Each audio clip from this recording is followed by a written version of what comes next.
I love sci-fi movies. They're one of the greatest genres out there. I love reading books and watching TV shows.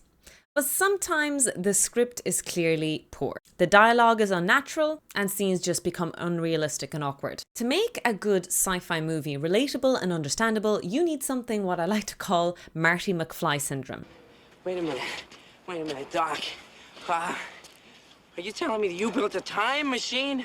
In the movie Back to the Future, 1, 2, and 3, Marty isn't particularly the smartest person in the room. To be honest, he's not stupid, but they make him unnecessarily stupid in certain dialogues. And sometimes the audience might be, ugh, goodness, that was such a silly question. But that's exactly what you need. When your main character isn't a very intelligent scientist person in a sci-fi movie, they're going to be the person who asks the question. And they ask it purposely for the general audience watching the movie or TV show to understand better. Basically, Marty's not stupid, he's being stupid for you. Some movies still do Marty McFly syndrome really, really well, despite the fact that all the main characters are actually quite intelligent. One such movie is Jurassic Park. All the core characters, generally speaking, are actually very smart people. So when they need to explain the whole DNA issue and how they actually replicated the dinosaurs, you have that dino DNA guy who explains everything that's going on.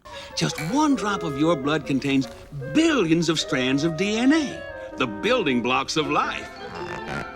A DNA strand, like me, is a blueprint for building a living thing. They go into the park, they participate what would be said to the general audience, and after witnessing it, they have some scientific dialogue between each other. But they did explain the core science to the general audience very well, despite the fact that they couldn't directly use Marty in this case. But your main character doesn't necessarily always have to be stupid. And again, I use that term very loosely. I only call these characters stupid because sometimes the script makes them unnecessarily so. But another movie that does this well is Interstellar. Cooper is not a stupid person by any means, and never actually relatively asks a stupid question. He's a pilot, an engineer, and he's very smart. So how do you make Cooper relatable? Well, in a ship full of scientists, some theoretical, and there's all this notion of relativity going on, Cooper is hired as the brave pilot in this mission.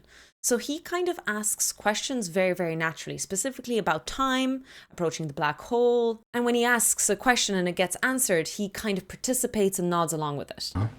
It's a sphere. Well, of course it is. What you thought it would just be a hole. No, it's just that all the illustrations I've ever seen, the illustrations. I'll show you how it works. So they say you want to go from here to there. But it's too far, right? Mm-hmm. So a wormhole bends space like this, so you can take a shortcut through a higher dimension. Okay, so to show that, they've turned three-dimensional space into 2 dimensions, which turns a wormhole into 2 dimensions. A circle. What's a circle in 3 dimensions? Sphere. Exactly. So the dialogue was quite naturally done. For a movie to be well explained, however, I do think some sort of Marty McFly needs to be done.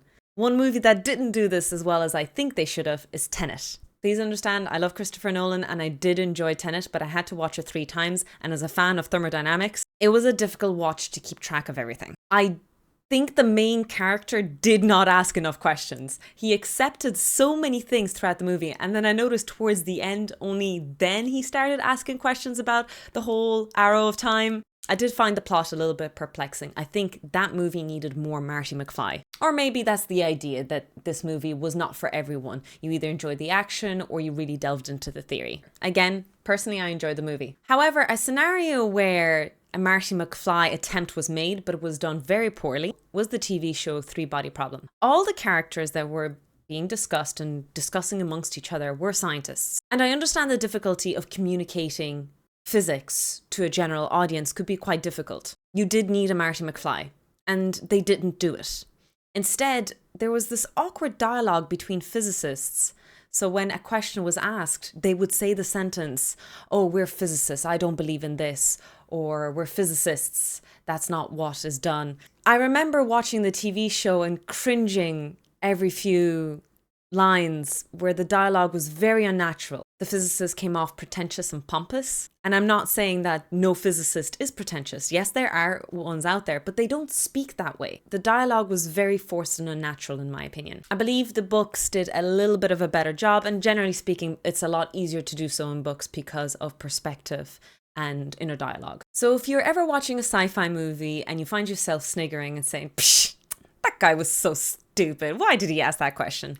Remember, they're only asking it for you because the movie maker thinks you're stupid. Can you think of a movie or a TV show that did Marty McFly syndrome really well or really poorly? I find myself watching most movies and commenting when I notice a Marty McFly syndrome, but when I was making this video, I only had the 4 or 5 examples in my brain. What are you thumping me for?